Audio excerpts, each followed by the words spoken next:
أعوذ بالله من الشيطان الرجيم. بسم الله الرحمن الرحيم، وصلى الله على محمد وآله الطيبين الطاهرين. سلام على شيخ المجاهدين في البحرين سماحة آية الله المجاهد الشيخ عيسى أحمد قاسم. سلام الله على شيخ الصامدين في سجنه سماحة العلامة الشيخ إبراهيم الزاكزاكي في نيجيريا.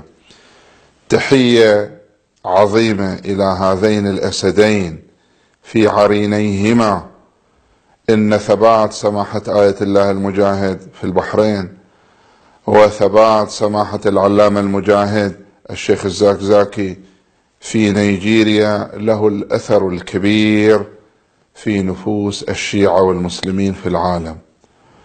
وها نحن نعيش إرهاصات محاكمة سماحة العلامة المجاهد الشيخ إبراهيم الزاكزاكي، والسلطات النيجيرية تعتزم إصدار الحكم على سماحة الشيخ وتشكيل محاكمته يوم الثلاثاء القادم. فإننا ندين هذه المحاكمة وندعو إلى الإفراج الفوري والسريع عن سماحة الشيخ الزاكزاكي فورا ومن دون أي قيد ولا شرط، وندعو الله عز وجل أن يفرج عن شيخنا الزاكزاكي وعن شيخنا الشيخ عيسى أحمد قاسم، فإن مكانة هذين الرجلين العظيمين لا تختص بالبحرين ونيجيريا، لأنهما عالمان كبيران من علماء العالم الإسلامي، ومن حق جميع أبناء العالم العربي والإسلامي بل جميع الأحرار في العالم أن يطالبوا